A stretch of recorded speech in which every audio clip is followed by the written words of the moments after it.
테슬라가 시작한 전기차 가격 인하 전쟁이 업계에 빠르게 번지고 있습니다. 이번에는 포드가 차값을 내리겠다고 발표했는데요. 자세한 얘기 나눠보겠습니다. 한국전기자동차협회장 김필수 대림대 미래자동차학부 교수 연결됐습니다. 교수님 안녕하세요. 네, 안녕하세요. 네. 포드가 현지 시간으로 30일 전기차 가격을 인하하겠다고 발표를 했습니다. 네. 근데 이 가격 인하는 테슬라가 먼저 시작을 했죠?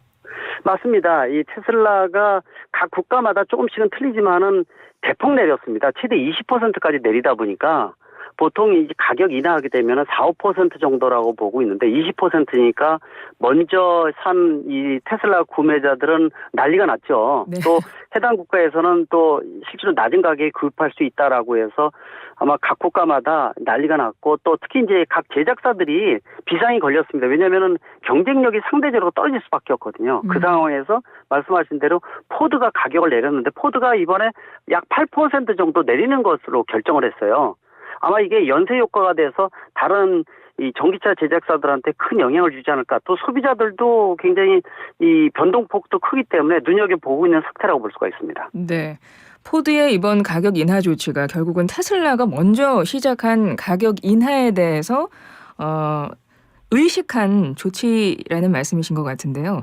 네. 테슬라가 지난해부터 가격 인하를 하고 있잖아요. 그리고 네. 얼마 전에 방금 말씀하셨듯이 뭐 신차의 값을 20% 파격 할인해주는 조치도 내놨어서 그때부터 뭐 전기차 가격 전쟁 이런 표현까지 생기고 있던데요. 테슬라는 왜 이렇게 가격을 확 낮춰서 이렇게 신차를 싸게 팔기 시작한 걸까요? 여러 가지 이유가 있습니다. 그중에서 한 가지는 일단은 생산량 자체가 많다 보니까 수요가 많아야 되는데 그 부분이 줄어들어서 이 공급량 자체가 남아있는 부분들을 일단 소진을 시켜야 되는데 이 밀어내기에 대한 부분들도 분명히 있다고 보고 있어요. 가격을 낮추면 그만큼 이 소비자가 이 주춤하던 소비자가 이 덤벼들 수 있는 요소가 굉장히 큰데 그 비용이 굉장히 떨어졌다는 것이 굉장히 중요한 부분입니다. 또 한 가지는 테슬라 자체가 생산할 때 다른 글로벌 자동차 제작사에 비해서 영업이익률이 굉장히 높습니다. 최대 뭐 25%까지다 이렇게 얘기할 정도거든요.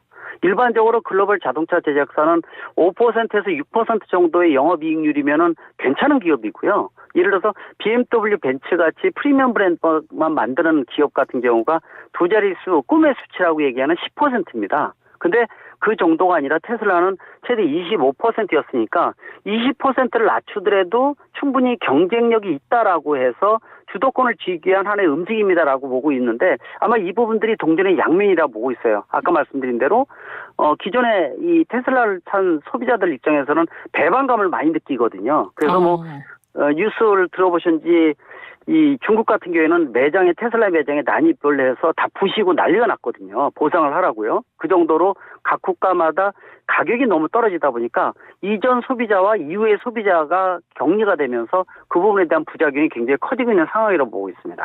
테슬라가 물량을 다 소진하기 위해서 아주 큰 할인율로 판매를 하기 시작했다는 건데 말씀하셨듯이 뭐 테슬라야 워낙 영업이익이 높아가지고요. 그러니까 마진이 높으니까 이렇게 할인을 해도 사실은 테슬라 입장에서는 큰 무리는 아니었던 모양이에요.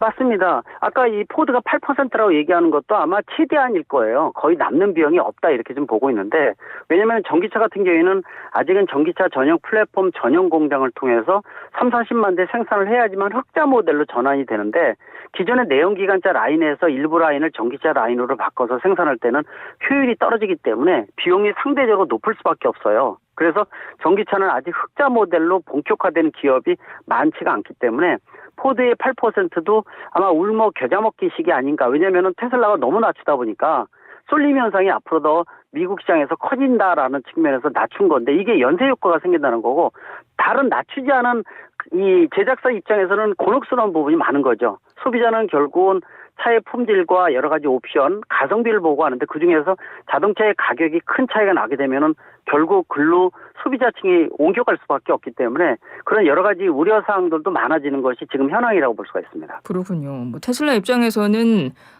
본인들이 큰 뭐 이거를 이겨낼 수 있기 때문에 할인을 한 것인데 다른 업체 같은 경우는 사실 그 정도의 지금 상황이 안 되는 상태에서 경쟁력은 어쨌든 유지는 해야 되니까 같이 할인 경쟁에 불붙인 거긴 한데 이게 뭐 네. 전체적인 세계 전기차 시장에는 그렇게 좋은 영향을 미치는 건 아니겠네요.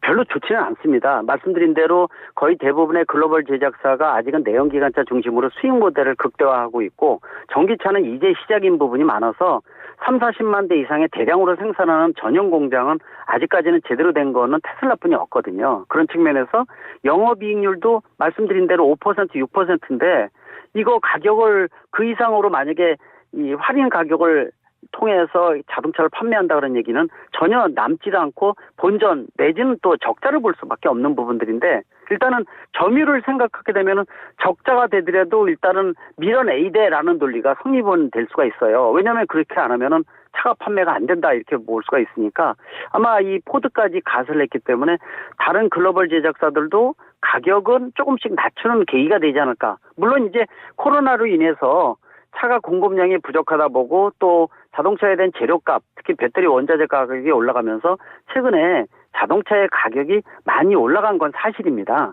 그런 측면에서 아마 이번에 이 테슬라를 필두로 해서 글로벌 제작사들이 가격을 조금씩 낮추는 부분에 흐름이 생기지 않을까 이렇게 예상할 수가 있습니다. 그렇군요. 세계 최대 전기차 기업이죠. 테슬라가 가격 할인을 시작하면서 그것이 전체적인 업계에 영향을 미쳤고 후발주자들도 그러니까 포드를 포함해서 후발주자들도 경쟁력 유지를 위해서 전기차 가격을 내리고도 사실은 그 마진을 지킬 수 있을까 좀 우려하는 상황인 것 같습니다. 네. 그럼 이런 맞습니다. 상황에서 우리 국내 업체들 있지 않습니까? 현대차 비롯해서 국내 전통 완성차 업체들한테는 과연 이게 어떤 영향을 미칠 것인가? 사실 우리는 수출 경쟁력을 계속 갖고 가야 되는데 말이죠. 맞습니다. 특히 이제 이 국내는 170만 대 신차 시장 정도기 때문에 그렇게 아주 큰 시장은 아니어서 테스트 베드라고 보통 얘기를 합니다. 국내에서 입증된 모델을 해외 수출할 때 경쟁력을 얻는 모델이거든요. 네. 결국은 4대 중에 3대를 수출하는 국가 입장에서는 해외 이 주요 시장에서 테슬라 차량과 싸울 수밖에 없어요. 현대 기아차를 필두로 해서 글로벌 시장에서의 전기차의 경쟁력이 국내 수준이 굉장히 높은 편이거든요. 그래서 테슬라 앨런 머스크도 현대차 같은 경우에는 잘하고 있다라고 얘기할 정도로 경쟁이 굉장히 심화되고 있는 상태에서 테슬라 차량이 20% 낮춘다라는 얘기는 사실 대등한 상태가 아니라 굉장히 고민이 많은 겁니다. 더욱이 아시겠지만은 미국에서 인플레이션 감축법 IRA로 인해서 이 국산차가 미국 시장에서 약 1,000만 원 정도를 보조금을 못 받고 있어서 이미 이 기울어진 운동장이라고 얘기를 하고 있는데 테슬라 가격을 또 20%까지 낮춘다라 얘기하면 더 운동장이 기울어지거든요. 그런 측면에서 이 한쪽으로 쏠리지 않을까라는 우려사항이 커지고 있어서 악재가 누적된다는 상황에서는 수출 측면에서는 아주 안 좋은 상황이 진행되고 있다고 볼 수가 있습니다. 그렇군요. 한국 전기차 산업의 경쟁력은 사실은 세계에 내놔도 어디 뒤처질 만한 그런 건 아니잖아요. 맞습니다. 품질도 높고 최근에 들어와서는 품질도 굉장히 많이 높아졌고 프리미엄 차종까지 생기면서 이미지가 미국 중심으로 해서 많이 번지고 있는 것이 긍정적이거든요. 근데 이 차를 택일할 때는 품질만 보는 게 아니라 일반 대중차 같은 경우에는 가격적인 부분들이 소비자가 선택할 때 가장 중요한 요소 중에 하나인데 이게 예를 들어서 4, 5% 정도의 차이다 그러면은 뭐 마케팅 전략이나 다양한 방법으로 이 부분들을 메꿀 수가 있는데 이게 15%, 20% 하면 얘기가 틀려지거든요. 예를 들어서 1,000만 원인데 200만 원 깎아주고 800만 원을 산다는 얘기는 얘기가 근본적으로 시작점이 틀리다는 얘기이기 때문에 그 부분에 대한 우려 그래서 국산차의 경쟁력을 높일 수 있는 방법이 상당히 지금 시점에서는 더더욱 고민된다고 보고 있습니다. 네, 그러니까요. 아까 잠깐 말씀하셨지만 인플레이션 감축법 미국의 이게 자국 우선주의 법안이라고 할 수 있는데 여기서 국내 자동차 산업에는 상당히 안 좋은 영향을 미치고 있죠. 사실 우리 그 자동차 업체들은 국내 생산해서 그거를 미국에 수출하는 거 아닙니까? 맞습니다. 그게 이제 한미 FTA의 장점이었었고 그걸 인정해 주는 건데 사실 IRA 같은 인플레이션 감축법이 나오면 안 됩니다. 그러니까 현지에서 만들어야 된다는 거 아니에요? 그렇죠. 미국에서 만들지 않으면 보조금을 안 준다는 얘기고요. 또 물론 배터리 원자재까지도 미국이나 미국과 FTA한 나라들과 원자재 비율을 매년 10%씩 올리는 조건이 있어요. 올해부터요. 그러다 보니까 특히 대한민국의 이 전기차가 국내에서 만들어서 미국에 수출했었는데 거의 뭐 1,000만 원 정도를 못 받다 보니까 미국 경쟁차하고 벌써 가격적인 부분이 차이가 많이 나는데 특히 테슬라 차량이었거든요. 이 부분에 대한 격차가 더 커졌다는 거고 물론 이제 이 인플레이션 감축법이 얼마 전에 이 상용 모델 중에서 리스나 렌트 차량은 보조금을 받게끔 만들어줬지만은 현대기아차를 중심으로 해서 미국 내에서 이 리스나 렌트는 5%뿐이 안 되거든요. 그래서 일반 차에 대한 보조금은 아직 못 받고 있는 상태이기 때문에 기울어진 운동장 상태라 볼 수가 있어서 경쟁력 측면에서는 더 악재가 누적됐다 이렇게 보고 있습니다. 그러니까요. 이런 상황에서 또 세계 전기차 그 업체 1위라는 기업부터 시작해서 가격을 하나둘 내리고 있어서 그 상황에서도 조금 우리한테는 안 좋은 상황인 것 같습니다. 아까 맞습니다. 잠깐 말씀드렸지만 우리나라 전기차 참 잘 만들잖아요. 근데 잘 만듭니다. 예, 지금의 이 세계 시장, 지금의 흐름이 만만치 않은 것 같거든요.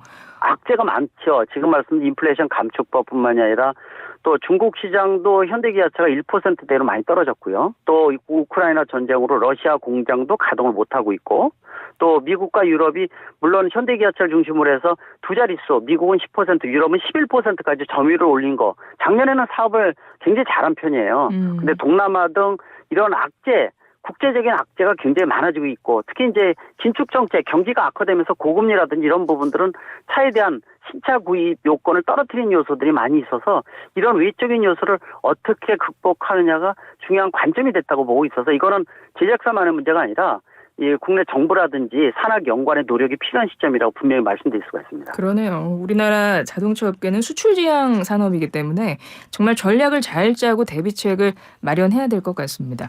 맞습니다. 예, 자동차 업계 소식 조금 더 보겠습니다. 프랑스 르노하고 일본 닛산의 동맹 관계도 새로운 국면에 접어들었다면서요?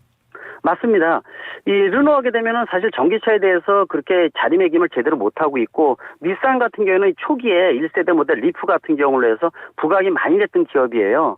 그런 측면에서 시너지를 내서 좀 더 이 르노 같은 경우에는 전기차 쪽에 대한 포인트를 좀 맞춰야 되는데 뭐 아시겠지만은 일본 도요타를 비롯해서 전기차 전환이 느려지고 있어서 갈라파고스다 이런 얘기가 나오고 있거든요. 르노 같은 글로벌 기업들도 그런 움직임에 대해서 기술적인 부분들이라든지 또는 완성도 또 경쟁력 이런 측면에서는 고민이 상당히 많기 때문에 앞으로 닛산하고 얼라이언스라든지 다른 기업들 저가이동 팀이나 이종 간의 결합도 더 많아질 것으로 예상을 하고 있습니다. 프랑스 정부와 르노가 오랫동안 닛산에 대한 지배권 갖고 있었잖아요. 그렇죠. 닛산의 그 지분율이 보유 지분율이 한 40% 넘었던 걸로 알고 있는데 네. 이번에 양사가 지분율을 똑같이 15%로 동등하게 맞췄다는 기사가 나왔어요. 맞습니다. 근데 이것도 전기차 시장의 흐름과 연관이 있던데요? 그렇습니다. 이게 이제 역할 분담을 통해서 닛산의 힘을 많이 실어준다는 느낌도 있어요. 특히 이제 르노 같은 경우에는 말씀드린 대로 전기차에 대한 전환이나 이런 것들이 좀 떨어지는 부분들이 있으니까 닛산의 장점을 따서 좀 더 이 얼라이언스 시너지를 내겠다라는 측면이 굉장히 강합니다. 그런 측면에서 지분에 대한 말이 굉장히 많았는데 이 부분을 통해서 좀 더 균형 있게 역할 분담을 통해서 시너지를 내자라는 측면이 더 강하다고 볼 수가 있습니다. 그러니까 르노가 새롭게 전기차 관련 회사를 설립하면서 좀 닛산의 도움을 받게 되는 거죠. 그렇게 되면서 예, 지분을 네. 나눠 가진 것 같아요. 네, 그렇습니다. 예. 근데 또 일본 도요타 얘기도 있던데 이게 자동차 제조기업인데 일본의 진짜 큰 기업이잖아요. 대기업인데 세계 신차 판매 1위 자리를 3년 연속 지켰다는 기사도 나왔던데요. 그렇습니다. 아직까지는 이제 주로 내연기관 기반의 하이브리드 자동차나 플러그인 하이브리드가 주된 역할인 거는 사실이에요. 전 세계적으로 자동차 판매가 약 8천만 대인데 작년에 한 970만 대 전기차가 판매됐으니까 약 1,000만 대인데 올해는 한 4,500만 대까지 올라가거든요. 그런 측면에서 도요타가 지금 현재로서는 세계 1위지만은 앞으로 미래의 성장 가능성을 봤을 때는 도태되는 거 아닌가라는 우려가 각 국제 전문가들 사이에서 굉장히 많이 나오고 있습니다. 저도 얼마 전에 일본 출장을 지금 갔다 왔거든요. 네. 그래서 관계자도 만나고 각종 전시회, 도쿄도 살롱도 관계자 만나고 그러는데 사실 전기차 전시가 거의 없었습니다. 도리어 중국 BYD가 중국산 전기차를 런칭하는 행사장이 돼버렸고요. 그런 측면에서 도요타, 혼다 뭐 이런 데가 다 모두 이 전기차보다도 하이브리드에 올인하고 있다는 거. 세계 시장은 전기차 주도 세력으로 움직이고 있고 기술적인 노하우나 배터리에 대한 것들이 굉장히 강조되고 있는 반면에 도요타, 혼다 같은 경우에는 아직도 하이브리드 같은 내연기관에 아직도 초점을 맞추고 있다는 거. 세계의 흐름을 반영 못하고 있다는 거. 그래서 갈라파고스 특히 우리가 이제 그런 얘기를 우스갯소리로 합니다. 저펜 갈라파고스라 해서 잘라파고스라고 얘기를 하거든요. 예, 그 정도로 좀 고민거리가 늘어나고 있는 게 이 일본 시장이 아닌가. 그래서 일본의 자동차 세계 재패도 이제는 물 건너간 거 아닌가라는 얘기가 외부에서 나오는 게 아니라 일본 내에서 많이 나올 정도니까 굉장히 이 흐름에 대해서는 좀 늦는 게 아닌가. 벌써 3, 4년 정도 뒤져 있다 이렇게 얘기 나올 정도입니다. 그렇군요. 일본 도요타가 뭐 세계 신차 판매 1위를 여전히 지키고 있긴 하지만 뭐 고민도 많겠습니다. 말씀하셨듯이 세계의 흐름은 전기차 산업 주도로 가고 있는데 이게 네. 너무 후발주자여가지고 너무 지각을 해가지고 그만큼 따라잡을 수 있을지가 좀 고민이 될 것 같은데. 맞습니다. 전기차 같은 경우에는 쉽게 접근하는 부분들이 아니거든요. 안전도부터 뭐 여러 가지 부분들이 역시 자동차기 때문에요. 기술에 대한 노하우가 쌓이면 쌓일수록 좋은데 그걸 단번에 추격을 할 수 있다라고 생각하는데 그렇지 못하다는 겁니다. 쉽지 않다는 거고 이미 도요타에서도 PG4X라는 모델이 작년에 나왔는데 엉망이 돼버렸거든요. 또 처음부터 바퀴 빠지는 리콜 등 이런 문제로 인해서 사실 판매가 극히 저조할 신차니까요. 근데 그것이 국산 전기차에 비해서 벌써 2, 3년 정도 기술적인 격차를 갖고 있다라고 평가가 나올 정도니까 굉장히 심각하다고 분명히 말씀드릴 수가 있습니다. 근데 이번에 CEO가 바뀌었던데요. 아키오 CEO에서 사토고지라는 좀 젊은 피로 CEO가 바뀌면서 네. 이거 앞으로 도요타의 전기차 시장에 어떤 변화가 있지 않을까 뭐 이런 기대가 없나요? 변화는 생기다고 보셔야 될 것 같아요. 이미 그걸 인지를 하고 있는데 그래서 대표이사부터 혼다도 마찬가지입니다. 전기차에 대한 전환을 속도를 굉장히 빨리 하고 있다는 것이죠. 그래서 이미 늦었지만 지금이라도 서둘러야 된다는 논리를 갖고 있는데 문제는 CEO 혼자서 바뀌어서 되는 건 아닙니다. 이 연구직이라든지 임원들에 대한 분위기 자체가 아직도 하이브리드에 올인하고 있다. 그쪽에 몰입돼 있다라는 느낌을 이번에 출장 가서도 굉장히 많이 느낄 정도였거든요. 그러니까 이런 어떤 전사적인 체계가 좀 필요한데 그런 부분을 본격적으로 바뀌기 위해서는 시간이 더 필요하다라는 측면에서는 우려사항은 아직도 분명히 존재한다고 볼 수가 있습니다. 그렇겠네요. 그러니까 확실히 세계 시장은 전기차 산업이 앞으로 주도해 갈 것 같고 그 안에서 우리나라는 경쟁력이 분명히 있는데 여러 가지 지금 불리한 조건이 참 많습니다. 그걸 우리가 어떻게 뚫고 나가느냐 그게 관건인 것 같네요. 맞습니다. 예, 오늘 말씀 잘 들었습니다. 고맙습니다. 감사합니다. 지금까지 한국전기자동차협회장 김필수 대림대 미래자동차학부 교수와 함께했습니다.